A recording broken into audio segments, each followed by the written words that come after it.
About these cameras is that people will be able to choose if they want to look that way Cool. or this way. This is your like 360 podcast here, virtual reality podcast. Pretty much. It's kind of taking people on a walk, with us. Like, let's go in nature. Yeah, it's like you could stay home and be in your cozy clothes, but we'll go for a walk for you and bring you with us. It's cold. You're welcome. You're welcome. You're welcome. We're taking you on a walk. We're taking one for the team here. Yeah, we're here in Tetis Lake. It's pretty beautiful, I have to say. It is so beautiful at this time of day too. It's so peaceful and You did the Del Camino. That's a long walk. I have done a couple of Caminos. Yes, that is a long walk. It's a little more urban than this. It's not so much a hike, but kind of walking through little villages and vineyards and country roads. And How long it take you? There's like different. totally, there's many different routes. What most people call the Camino is the French route, which goes from the border between France and Spain. Mhm. And And I think that's like 800 kilometers or something. It's quite a bit. Yeah, I did just under 300 kilometers both times. Okay. And it took me about 2 weeks each time. 2 weeks. And 2 weeks, stopping. 300K. Do you ever do you walk every day or there was like this? Yeah. Yeah. Yeah, on my first Camino, I took one rest day because I was going through like emotional crisis. I had quit nicotine. I had like quit my nicotine vape on the trail. One, right? It's a hard one. That was hard. And then on the third day after no nicotine, that's like the peak of discomfort. I got bed bugs. Oh. And so I took a day off. I just said, I just need to like cry and rest and sleep and like, I don't know. But I managed. I pushed through. I made it through. It was actually a really foundational moment for me. It's like, oh, I can do hard things. I can do that. So And, so do you go often on hike or that was kind of the massive hike? Because like here there's the West Coast Trail. Have you done that I one? haven't. No, I haven't done the local ones because it's kind of hardcore. Like you have to have all your camping stuff and all your food for the whole week or whatever it is with you, 5 days. The Camino is much more chill. Like you stop in little towns, you buy food at the cafe, you sleep in the hostel. Like it's very civilized. Oh, okay, nice. It's like because it's little towns that you're. Yeah, because it's not just like wilderness. Here it's kind of hardcore. And it's like a lot of people, like you are walking like in a fair. I know. Not most of the time. The last 100 kilometers are very busy because in order to get the certificate, you have to walk at least 100 kilometers, the last 100. So a lot of people just start at the 100 kilometer mark. Cheers. So the last like 3 days maybe are busy. But otherwise, no, it's not too bad. I mean, I kind of like that too. I like the social aspect. I made some friends from around the world. And you did it twice. yeah, I did the Portuguese route by myself in 2023. And then my dad got inspired by my journey. So then he and I went together and did the Sanabres route in 2024. Oh, nice. Yeah. You did it with your dad. That's cool. Yeah. Wow. Yeah, I have always feel called. There's like a religion side of that, I don't know. It's like a. It's a Catholic pilgrimage, yeah, to Santiago de Compostela, which is a cathedral where theoretically the remains of Saint James are buried. I don't care. Yeah. For me, it was like a internal kind of spiritual journey of my own. But I was able to appreciate like the architecture of the beautiful churches, and I like read up on the history of it a little bit. But for me, yeah, it definitely wasn't like a Catholic endeavor. Yeah, but you have your own endeavor with the nicotine. Totally. Yeah.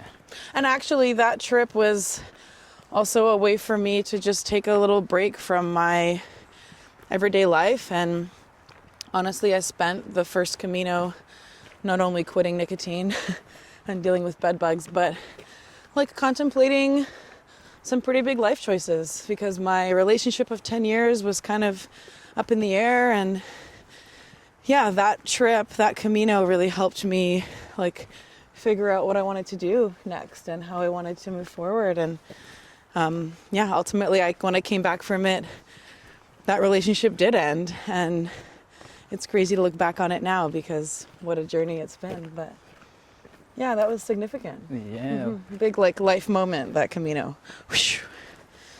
Yeah. Yeah, I mean, you did it alone the first time, so that's a lot of thinking and reflecting. Totally. Well, and especially after 10 years of like living and working with someone, I had very little time by myself for 10 years, very little. And then all of a sudden I was just on my own. Me and my backpack in Europe walking. Yeah. A big. Yeah. Dealing with life. And Do you ever travel by yourself before that? Because you are very into the language. I am into languages. I have traveled by myself, yes. I was fortunate during my university education. I got several opportunities to live in different places for a semester at a time. So I did a semester in Spain when I was 19. Oh, nice. By myself. Then my next co-op work term was in Vienna, Austria, where I also went by myself. And then I did a semester in Rome, but that was not by myself. That was with my classmates. That was a study semester. But I went to Costa Rica alone for 5 weeks as a 20-year-old or something. Yeah, I've like. So you have traveled quite a bit. I've done a bit of that, yeah.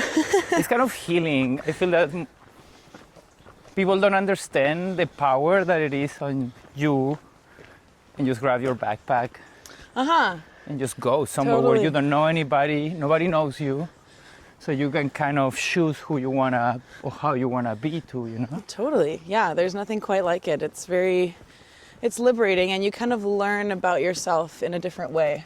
Totally.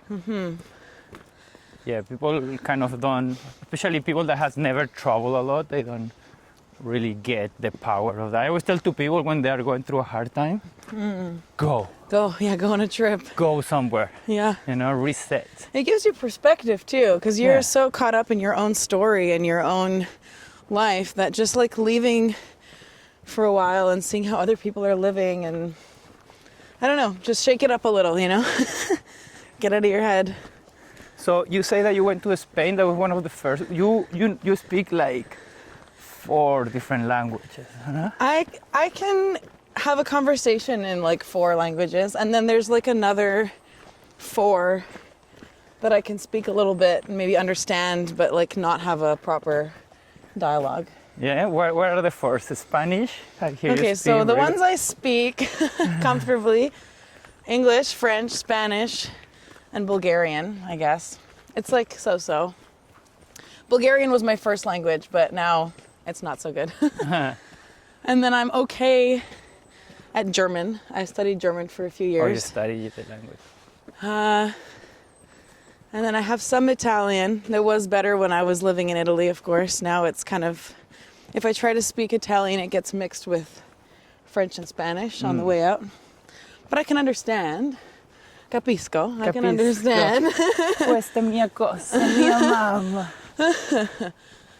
Some Portuguese, just a little bit. I like listening to Brazilian music, and I have picked up a bit of that. And then now I'm doing Japanese on Duolingo. Oh, nice. Because I went to Japan, and I don't know, I liked it. Do you start before going to Japan? Yeah. I started last like November maybe, so almost a year ago. And it was possible for you to speak a little bit when you were there? Did they understand you? I was like a little toddler level Japanese speaker, but you use the Duolingo, eh? I'm using Duolingo, yeah. But the Japanese people are so happy when you speak even just a word. They get so excited. Oh my God. Yeah. I did. At one point I asked like a proper question in Japanese. There was a lady at a bus stop, and I asked her in Japanese, I said, "Sumimasen," which is excuse me. "Kono basu wa Takayama ni ikimasu ka?" which is, does this bus go to Takayama? And she was able to tell me, yes, this bus goes to Takayama in Japanese. And I was like, oh my God, I did it. Actually, my mom got a picture of me right after I did that. And I'm like, Oh, that's amazing. that feels so good. Yeah. I was able to tell like the restaurant chefs and waiters that the food is very delicious. Tabemono wa totemo oishii desu. Which is, this food is so tasty. And they loved that. They were like, oh! I love that. So I'm like elementary, but I just love language. I think it's so interesting. It's like every language is like a different filter through which you can see reality. And they're all a little bit different. So depending on which language you're born into and raised with, like you'll have a certain flavor of understanding of the world. Because some things just don't translate. Like it's not the same in every language. I think that I mentioned this to you before, awareness. We don't have the word awareness in Spanish or aware. That's so interesting. And that kind of create your life experience, you know, through language. Like Totally. Like your reality. I read about this tribe in Africa, I think that it was, that they didn't knew the color blue. I've seen this too. Yeah. But then there's two different shades of green that for them are like completely different colors. We don't see them. And to us it just looks like the same green. Like, what are you talking about? And they think blue is just gray because it's the same. It's so crazy. Yeah, language is powerful. Yeah, it is. It is very. So, do you have like a favorite language? I think it's contextual. I mean, my favorite language is English because my vocabulary is the largest and I can express myself most effectively in English. But that's just like circumstantial. I don't know, I find Spanish like really beautiful. And then Italian is like so rich, and like French is so romantic. They all have their own like energy, and I love that about it. Let's pass here. Thank you. Thanks. Morning. So I don't know. There's a really special place in my being for Bulgarian because it was my first language. Like to me, the Bulgarian words for certain things feels like the most accurate word for that thing because it was the first one I learned. Like that is what that is. And then there's these other words for it in different languages, but Bulgarian feels the most true for me. So I like that about it. I don't know. And then I like how in certain languages you can make anything cute. English isn't like that. You can't really, there's no like thing you can add to the word to make it cute. But in Spanish, you can make it diminutive, right? Yeah, we make everything small. Abuelito. Chiquitito. Hermanita, Yeah. papito. That's so nice. Bulgarian is like that too. You can make it small, and then you can make it even smaller. So I'm Tinka, which is Tinka, which is actually short for Cristina. Oh. That's my like legal name. But when I was little, my family called me Cristinka, which is little Cristina, Cristinka. And I couldn't pronounce that because that's like a mouthful for a 2-year-old or whatever. So I called myself Tinka, and that's where Tinka came from. But like my mom... Okay, wait a minute. What was your name originally? Cristina. Cristina. Cristinka. Oh. Good day. Hello. Hello, good morning. Yeah. Yes. Yeah, so Cristina, Cristinka, Tinka, which is already like small, cute little Tina, right? Tinka. Tinka. But my mom takes it one step further and she calls me Tinkichka, Oh, which is like the tiny little cute small Tinka. Tinkichka. Tinkichka. There's like layers and layers of making things small and cute. Smaller I just and love cuter. that so much. You can do it with any word in Bulgarian. You can be like the cute little cucumber, like anything you want can be cute. So Tinka is not your name, it's Cristina. It's Christina, yeah. Oh, Yeah, I know that the I didn't secret's know out. that. The secret is out. Oh, I didn't It's know true. that. It's true. Tinka, it makes sense for me because it also sounds could be Bulgarian or could be like from that area. The name Tinka? Yeah, it's like, yeah, it's a little exotic. It's like... Yeah, so is Tinka... You don't know any other Tinka? There's more Tinkas? I don't know any other Tinkas. Oh, wow. So in Bulgaria, Tinka is like a kid's name. Oh, yeah? Like in Bulgarian, it's kind of weird if I'm Tinka, I think. I think about it. Because you are an adult. Yeah. Ah. It's like Katie or something. I don't know. There's not really an equivalent in English, but it's like a kid's name, and then you grow up and you're Catherine or whatever, okay. Kate. As long as you're not a Karen. I'm not a Karen. Don't grow to be a Karen, please. No, but there's a part of me too that is like, I don't know, it's part of my personality that I'm kind of like a lifelong kid. Totally. It just like fits for me to have kind of a kid's name. Yeah. Yeah. And you know, honestly, I feel that age, we get old because we believe that we're getting old. A part of me believe it. You know, because I know people that are 80 years old and they are ultra healthy and like more healthier than any 40 years that I know, many of those. Right. Like, how you do it? I mean, it is interesting. Some people, I don't know, some people in their 40s seem like real grown-ups, like from, I don't know, like the movies and the suburbs. I'm like, that's a dad. You need a tie. Some people in their 40s seem like teenagers, like big kids. So I've noticed that as I'm being an adult, I'm like noticing that there's different categories. Yeah, totally. Yeah. I don't want to grow up too fast. I like the wonder and magic of youth. Yes. Trying to hold on to it a little. Believe in magic, believe in possibilities. I feel like that's what kids have most. It's like creativity and the belief that it's possible that this happen. You don't know. I might get by a spider and turn Spider-Man. You know, it's like, no. It's probably gonna happen. You're gonna be with so much fever that you're gonna hallucinate. Well, maybe it could happen, who knows? Oh, they didn't have radiation. That's why I didn't turn into Spider-Man. Upper Tetis Lake, that way. Phelps. Yeah, you also have a lot of interactions with people that speak different languages through the language exchange that you do. I do, yes. Yeah, so, I host a twice monthly language event, and people come to practice all kinds of languages. You've been doing this for a while. Yeah, since 2017. Oh wow. I feel that's a gift for community. I notice it as a foreign. Every time that someone know a little bit of Spanish and they met me, it's like, oh, puedo hablar español también. Oh, una cerveza. ¿Dónde está el baño? Una cerveza. It's like everybody gets so excited, you know. Yeah. I feel that imagine. I think that I went one time when you just started. Like, Okay. And I promise I'm gonna go. I say that I wanna go when you are there. You were not there the last time. That's right. I'm gonna go when you're There's around. one tomorrow. I'll be there, so if you want to come. I'm gonna go tomorrow. I'm gonna do that. I find that it's exciting for people to be able to really, like you were talking about the flavors, you know? To not just speak a different language, but also get the opportunity to see people from different cultures. Totally.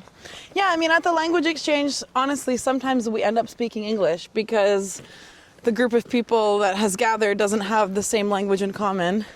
Oftentimes we do. We speak Spanish or French or German or Japanese or whatever, but sometimes we speak English because that's the common language. And even then, it's just like a cool group of people.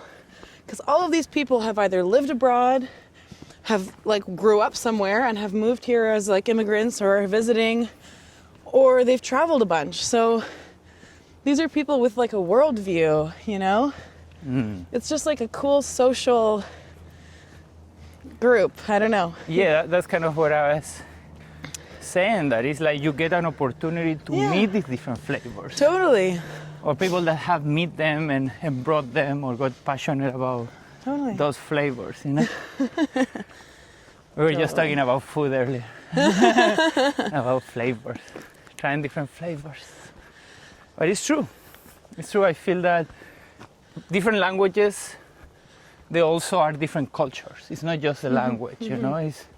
And that's the other part. Like, there's so many studies about how good it is to speak multiple language for the brain, for your face muscles too, you know. Oh, interesting. Like the th in English for me. The f. The th. The th. I had to learn it, you know. We don't have to, like thought. Thought, right. We don't have that in Spanish. Interesting. You know? And it's like, okay, I need to learn how to put. And actually, I was taking now an English course because I want to speak better English. Oh, you speak great English. Pretty good. I like my accent, but people say you should do something about that accent. Oh, come on. Like book instead of book. Book. You know? It's kind of funny when you say book. You're like, It's not the moon. It's not the book. It's not like moon. Because I read it as someone that doesn't speak English as first language, and they read the same moon, M-O-O-N. yeah. Book, B-O-O-K. They're like book, like moon. But now I learned that it's all about Book. the. So this course teaches you just like phonetic. Like, Interesting. Okay. Oh, hey! Hey, guys. Hi. And I feel that works your muscle, but also your brain somehow, Yeah. you know? Like, Totally. I think I got lucky because Bulgarian, being my first language, is like a phonetically complex language. Like we have the r, and we have like, I don't know, sh and shta and zh, and like we have all these weird sounds.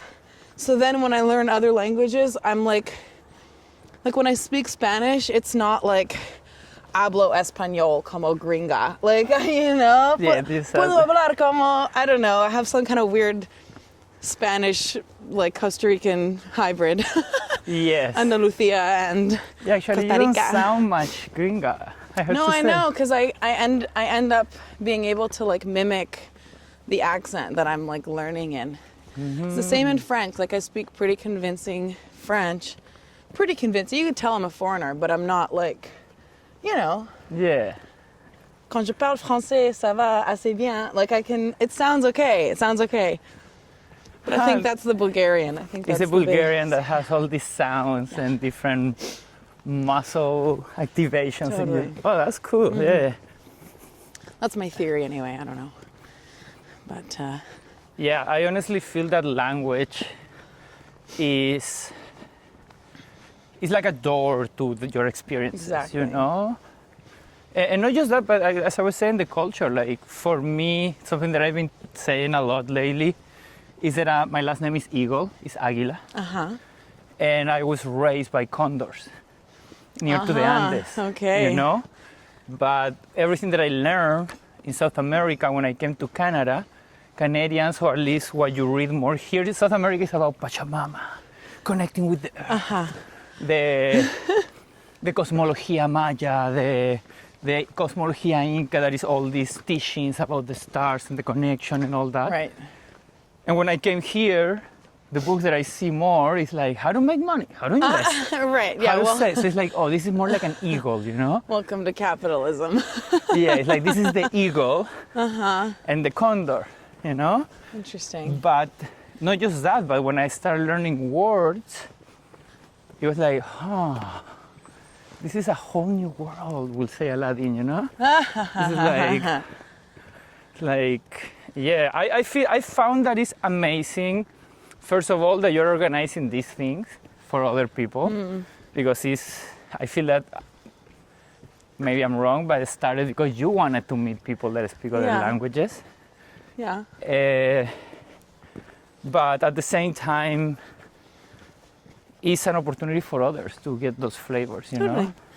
Well, it is. It's a gift to the community for sure. I don't make money on it. I probably lose money on it. I don't really track it. There's like a $2 donation on the way in. Okay, it's this way. There's no sign in this corner. Oh yeah, that's weird. Let's go this. Are you sure we shouldn't stick to the lake? Well, Okay, you're maybe. in charge. It was this one, the upper lake, maybe. I think this is already the upper lake. Okay, let's go this way. This is what happens when you go on hikes. You know, you need to create your path. But what So, was you saying? yeah, something that you mentioned just now, because, okay, the language is something interesting about you, but you have also made a massive, at least in our community and the people that I know, you and Andrew, you guys started something that it was very life-changing for a lot of people, you know? And not just on the fact that you are making the puzzles business, but the other day when I visited you, we were talking about something that I know that you are very excited about, that is capitalism, but make it in a conscious way. Yeah, this is kind of my MO these days. I'm calling it ethical capitalism. I don't think we're the first people to come up with this. I think there's other kind of terms people have given to it. I think when you see this little symbol, the B Corp, that means that a business has like proven that it's some kind of a force for good in the world and it's not just about the bottom line. I've heard it called a triple P business model, which is not just profit, but profit, people, and planet. Profit, people, and planet. Yeah, so this is kind of ethical capitalism is, I don't know, my version of the same thing, which is like, yeah, we're participating in this capitalist system. I'm not like gonna leave and go live off grid in some community. I could, but that's not what I'm choosing to do. I'm choosing to participate, but in a way that doesn't take advantage of anybody, that doesn't damage Pachamama, that doesn't like step on anybody on the way to success. It's about like bringing people with us and like supporting the creatives that are involved, right? So one of the branches of our ethical capitalism at Puzzle Lab is the artists that we work with for the puzzles are all getting paid royalties every time we sell one of their puzzles. Oh, that's nice. Yeah, and like last year, we sent like over $50,000 to the artists. In royalties. In royalties. Wow. Which felt so good. Like I love sitting down to write those checks every quarter because I'm like, this is what we're doing. We're like putting the money back into the artists' hands because they're the ones, I don't know, interpreting existence for the rest of us. Totally. Another part of it is the people that work for us. We're, we make a point to pay everybody a living wage. So minimum wage, legal minimum wage is irrelevant to us. I don't care what the legal minimum is. What is the living wage in Victoria, in the city that we're living in? And okay, that's where we start. That's our minimum, because how can we pay somebody less than they need to survive? Right? And I don't know, another piece of that is like ethical marketing. I'm grateful that we are able to conduct business without needing to advertise on social media, because for me, like the algorithm is not ethical. It's designed to manipulate people into buying something or watching something, or it's not, Yeah, totally. I don't want to participate. I don't want to participate in that. I don't want to manipulate anybody into buying my product. I want them to buy it because they want to buy it. And B, I don't want to give money to Meta and Twitter and whatever, Elon Musk. Like, I'm just not interested in participating in that like aspect. And then sustainability is a huge thing. We're trying not to use any plastic. We're trying to source all of our materials locally. When currently we're buying office furniture for our expansion, and we could buy it from Amazon and it would be cheap and it would arrive tomorrow. But I'm pushing, let's go talk to Monk Office because they're a local business and we can lease like more expensive furniture from them, but ultimately, like that money goes back into our local economy and supports a local business rather than Amazon. So it's like the ethical capitalism is like a compass for every decision. When we're faced with a decision we have to make, it's like, okay, what's the most ethical thing we can do in this particular situation? And then it feels like good to be Yeah. running a business, because I feel that the business I'm running is like an agent for goodness in the world, rather than just being like a money extraction machine.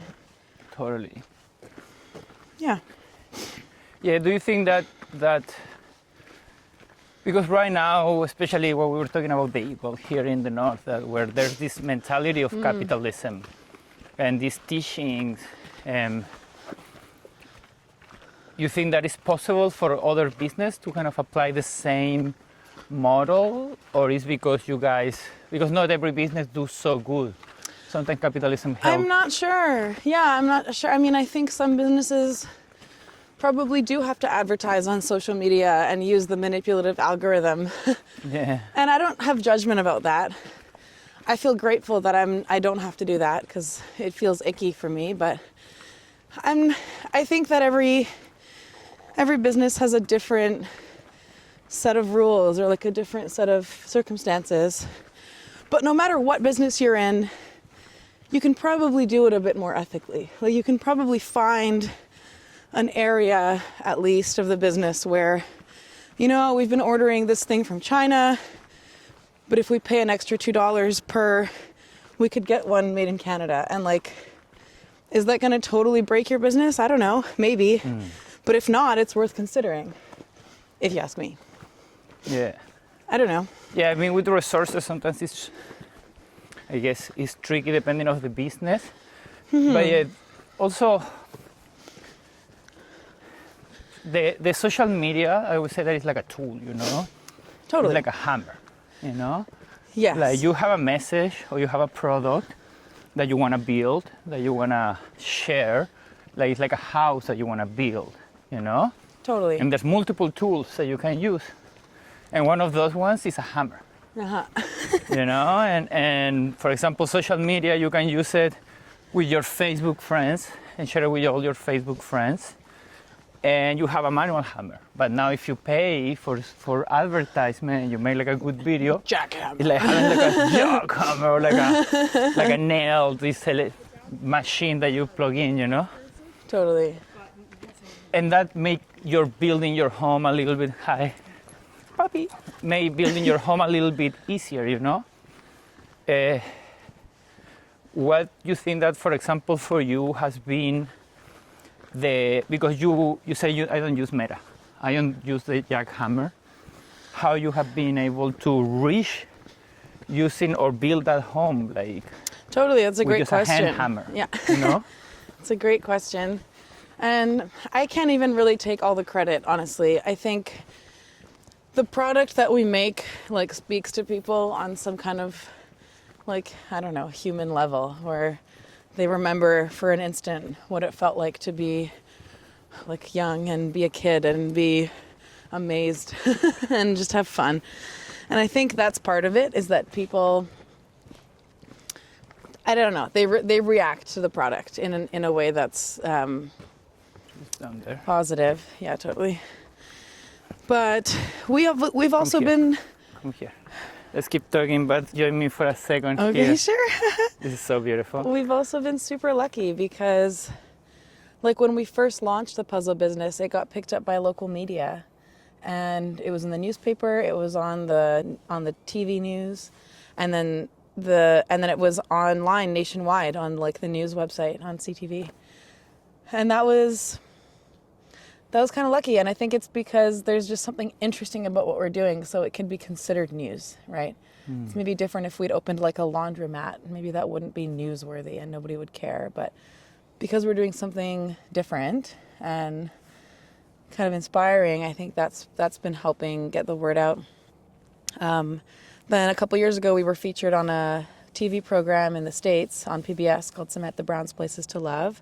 She did an episode about traveling in Victoria, and Puzzle Lab was one of the stops on her trip. So that's good. that was also really lucky that they found us and they picked us. And now it's just snowballed to a point. And with our flagship retail store, like that's enough to attract people. They find the store when they're in Victoria, they take a business card, they buy a puzzle for their Aunt Susan. She likes it, she lends it to her friend Pat. Pat buys one for her uncle. Like everyone just, it's like a virus.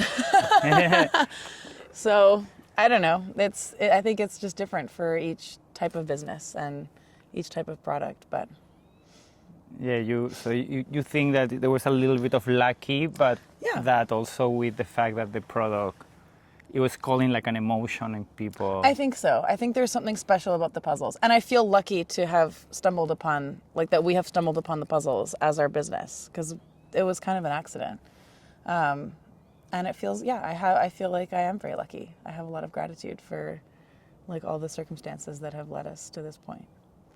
And okay, let's go. So this is beautiful. Let's go. Just take 1 second to see this, because this is why we're here, you know?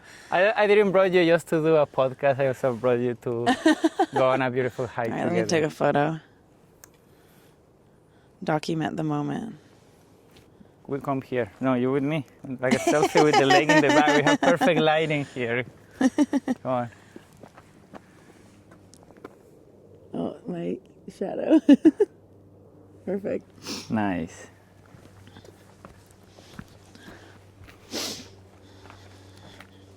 Why you say that it was an accident? Maybe accident isn't quite the right word. There was some intention, but so before the puzzles, we were a design agency. It was called Rabazzo Design Studio. And we were doing installation art, product design, website design, branding, packaging, logos, whatever, like honestly anything, for 5 or 6 years. And then, during that time we had our business mentor, he's still our business mentor, David, he advised us over and over again. He said, you guys need a product idea. You guys, you're so creative and you're so smart, but doing this service-based business, you're never going to scale. Like it's always, you're just selling your time, and it's never possible to scale. And so he kept pushing us, come up with products. And we came up with a couple of ideas, and we were kind of prototyping and testing, but it was very niche. It was very like partition systems for co-working offices. It was like very specific and complicated. And nothing was sticking. And then the pandemic happened, and all of our interesting work dried up. Like all of a sudden, nobody's opening new restaurants, wanting cool installations. Nobody's throwing events, needing interesting like stage design. Nothing cool. Nothing cool. It was just websites. Everything went inside suddenly. Everybody's inside, and everybody wants to get online. Yeah. Because everything's now happening on the internet suddenly. Totally. So we were doing websites. We were suddenly just a web design firm. And Andrew in particular was like, I don't want to do this. And he was getting antsy.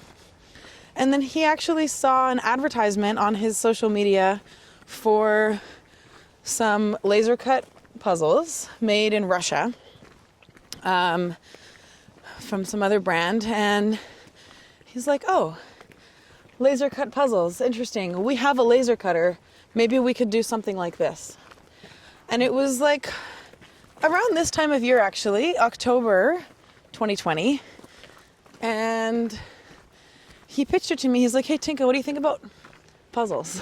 In time for Christmas. You want to make puzzles? Yeah, he's like, what do you think about making puzzles in time for Christmas? And I said, okay, sure, they'll be $50 each. We'll sell 200 of them, make 10 grand. Like, that'll be a good Christmas, and then we'll keep doing our thing. Yeah. And Andrew's like, 200? Let's sell 1,000.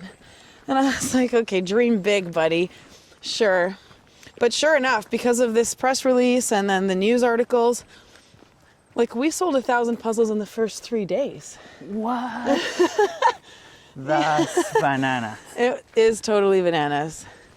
It is totally bananas. And that's the thing is like, I guess that's what I mean when I say it was an accident. It's like we didn't know that it would work. we were just trying another thing. We were trying all kinds of things, and this was just another thing we were trying. And I just assumed we'd sell some puzzles for Christmas, and then we'd, put that away and keep going and doing whatever else. But then it worked. So within a year, we had completely stopped doing all other design work, all other projects, and we just focused on puzzles. Wow. And now it's 5 years later, and we're expanding the factory and new store, buying more laser cutters, and we just hired our 20th person, and it's like, wow, totally crazy. Yeah, it is crazy, actually. It is totally crazy.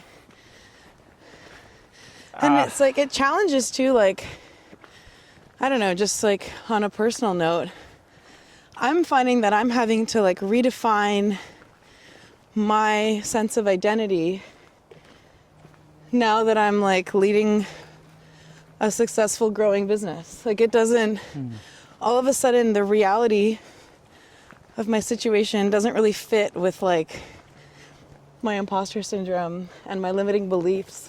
Like suddenly I actually have to look at that stuff and be like, oh, that stuff's not true, because look at what's actually happening in my life. Totally. So that's interesting too, just from like a personal development perspective. Yeah, it's an interesting journey. Yeah, it's a very interesting, because we are told the story that if you want to have success in life, you need to hustle and work super hard, but there is some of that too, like in your story, you guys were hustling. Oh, totally. But suddenly this opportunity or this idea appeared. Totally, and we couldn't have known. I've actually had some pretty insightful reflections about like the time before the puzzles. Looking back, I can see that we were kind of in like a curriculum. The universe was providing opportunities for the 6 years before we started the puzzle business. First, we made driftwood jewelry. That was our first business. We were collecting driftwood from the beach and turning it into jewelry. And then when we first moved to Victoria, we were so broke. And then one day while we were making jewelry in the makerspace, like in the communal woodshop, Andrew sliced one log in a certain way and realized, oh, these look like coasters. So then we started making these driftwood coasters. They were called West Coasters. And we ended up making over 100,000 coasters over the course of a few years. Like it was a business. We had market booths. We were selling online. We were selling wholesale. So in this era, we learned about how to make a product, how to market a product, how to package a product, how to sell a product. Then in that time, Andrew was learning how to do parametric design, which is designing using algorithms. And we were building installation art. We were building backdrops for fashion shows and like big installations. The TED conference. And so that was like a lesson in parametric design and digital fabrication, how to design with algorithms, how to create stuff using robots, laser cutting, 3D printing, CNC machining. So that was like a curriculum piece. And then there was an era we were doing Victoria Fashion Week. We co-produced Victoria Fashion Week twice, and it lost us a ton of money, so we stopped doing that. But in the meantime, we learned about like marketing and like press releases, PR, like media. We learned about kind of reaching the public. How do you reach the public? And also like, I don't know, event. It's just all the moving parts of event coordination. And then there was an era of like graphic design, and we went through a period of like boot camp on how to create a brand and how to design packaging and how to create websites. And we did a lot of projects like that. So we like learned all about, and over the course of the 6 years that we were doing Robazzo, we accumulated all the skills that we would need to make the puzzles happen. But in the moment, there's no way we could have known that's what we were doing. We just thought we were like failing, and struggling and hustling, and if nothing's working. But all the while, we were gaining all these prerequisite skills so that when the moment arrived to launch the puzzle business, we had everything we needed.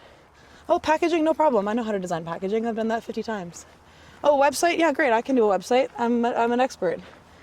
All right. Oh, wow. Parametric design? Cool, we got that. Digital fabrication? Yeah, we've got a laser cutter already. Let's make, like, it was just, when you look back, it's like it was handed to us in perfect sequence. But in the moment, we were panicking. Oh my God, what's happening? How are we ever going to make it, right? So there's this piece of perspective too around like, it's not, the picture isn't clear until you see the whole thing. Like, Steve Jobs used to say, you can just put together the dots if you look backwards. Exactly, yeah. Yeah. I also like the one that is like, people talk about luck. Oh, they're so lucky. I'm a hard believer that luck, I read this somewhere, is when opportunity and preparation, they met together, you know? Nice. And yeah, I like that. The story is amazing because, yeah, most of the people don't realize that we were talking also earlier about what we do with our time in life. Are you using your time to learn new skills that will make you closer? Maybe you don't have a vision, maybe you have one, but the fact that you are going somewhere and learning these new skills, you were saying graphic design and packaging, the fact that you didn't stop, you didn't settle with what should be, you keep looking and learning and until the opportunity came. You know, I feel that story is amazing. I mean, yeah, it totally is. And it's like part of it is grit, because we could have easily given up at any stage. It was hard. We were broke. It was like, there were many moments where we could have stopped. And then part of it too is like, I don't know, there's some kind of like intuitive aspect to it, right? Where you kind of feel the pull to do a certain thing or go a certain place or learn a certain skill. And I think listening to that idea is important. Because I think that's part of it too. Andrew and I are both believers in synchronicity. So sometimes, I can't think of an example now, but we'd be talking about something, some topic, and then the next day we'd get an email from some random person inquiring about a project on that exact topic, and we'd be like, oh my God, it's meant to be, let's do this project. And I think that's a cool attitude to have. Like when you believe that, whether or not it's true, I might be full of shit, but I live my life in a way that I believe that the universe is like full of magic and that it's always providing me with opportunities to grow and to learn and to move forward. And I think that's a really interesting way to live. Yeah. Whether or not it's real, and I can't prove it either way, I think it creates intention and magic. I believe in magic. Yeah. Well, we are those eternal kids, you know? Yeah, exactly. That's part of it. Magic is part of it. That's totally part of it. Magic is part of it. Something that I would like to mention is, yeah, you and Andrew, for a while, you guys kept like a relationship more in the partner side, but you keep doing it in business. How important you think is the fact when they say, for example, in the Bible, they say, when two people join in my name, I'll be there. It's like a passage of the Bible. The fact that the two of you kind of work together in a good way, you know, how important you think is the fact of having someone next to you supporting what you're creating? I mean, I guess I've never created anything by myself like this, not like a business, not like something so monumental. So I don't have anything to compare it to, but I love having a collaborator, and I'm so grateful for Andrew as my collaborator. We're an amazing team. There you are. And it's so cool to me that we were able to disentangle the like romantic part of that partnership. And like it was turbulent for a while, you know, maybe Totally, relationships. 6 months or whatever. It was pretty rough. Yeah. But once we like overcame the major emotional wounds and like decided to be allies, we're like, listen, we birthed this business together and we both want to see it succeed. Like, let's just get over our stuff and do it.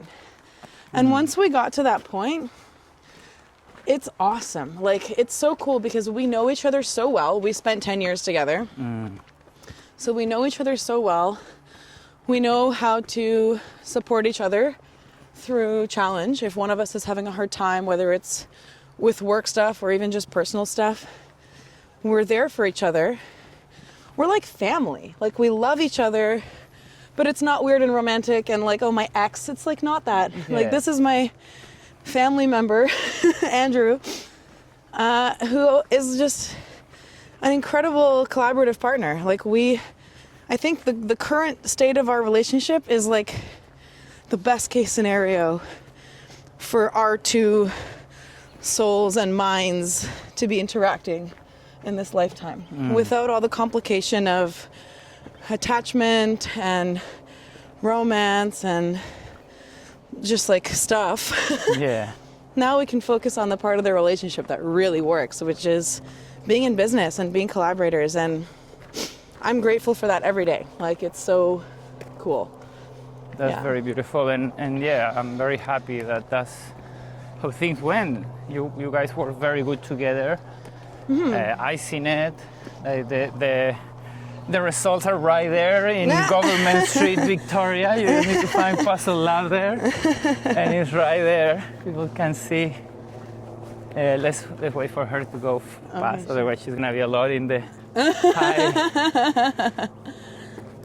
Yeah, I feel that that's amazing, and I feel that you by yourself, you bright your own light too with all the language, with what you're doing. I feel that it's good, that message that you have for business here, because the fact that your business is doing well using ethical capitalism or unethical practices, you know, ways of work, that's a good message for other business, that some are just starting and they're looking for possibilities, you know. Do you feel that the public love a little more that fact? Is how real is the stamp of like, this is ethical, make a difference? I mean, I don't know. It's hard for me to know. I think when people walk into the puzzle store, I think they can kind of feel it, that it's like a business based in humanity more than it's a business based in capitalism and profit. Like, we're doing capitalism, but the point of the business is humanity. And I think people feel that when they walk in, and they feel excited and they want to support the business. Like, I think that's part of why it's successful, is that it has this energy that's like different from walking into whatever, Walmart or anywhere. It's beautiful to always see people doing puzzles inside of the store. I love that, honestly. I've been walking there. Yesterday I walked by, and I was checking also to make the podcast of Puzzle Lab eventually, pretty soon. And it was beautiful to see people inside, like playing like kids. Playing like kids. Well, this is it, and it's kind of like there's a nostalgia there for a time before smartphones and social media and endless scrolling. Like, it's like pure, clean dopamine. You know, it's a different format. It's nice to get people off their devices. It's nice to just touch something and experience something tactile for a few minutes. Like, I feel good about bringing that to the world too, in a time when everybody's so attached to their phone, me included. I mean, we're all guilty. Like, it's designed to addict us, and it works. But it feels good to be offering an alternative to that. Like, here's an activity you can do that's gonna fire your brain, give you some dopamine, and take you away from like TikTok for a little while. Thank goodness. Yeah, let that TikTok on the side for a minute. TikTok later. TikTok later. Yeah, and there's some pleasure about finishing a puzzle, I have to say. Oh yes, absolutely. Especially a hard one. The impossible puzzle that I always say that you have, the one with Alex Gray. That is impossible. Have you tried it? I tried a little bit one time, but it's very hard. So how do you got that with Alex Gray? Did you contact him? He found us. His people found us. Yeah, one of his team members was on vacation on the West Coast and came to Victoria for a day and saw our store, our old store, the small store, and was inspired and said, oh, these people could make puzzles for us, and reached out. So that was cool. We generally only work with Canadian artists. Yeah. But we made an exception for Alex and Allison Gray because they're Alex and Allison Gray. Yeah, I mean, come on. I would do an what are you exception supposed for to those do? guys. Yeah. And that painting that you use is one of my favorites. yeah, it's classic, iconic. Yeah, it's a very unique painting. Totally. Well, I want to say thank you, Tinka. Aw, thank you, Ray. Honestly, thank you so much for giving the time. Yeah, this was very special, and Yeah, thanks for and it's having cool me. also to get to know more about what you're up to right now, because we see so many colors and flavors of you all the time. Doing the puzzle lab, your travels, the language, and it's good to see that everything is in some way interconnected, and that's what makes the beautiful Tinka. Aw. Tinkichka? Tinkichka. You got it. I got it. Tinkichka. Well, thank you. It was pretty fun. Yeah, thank you. Yeah.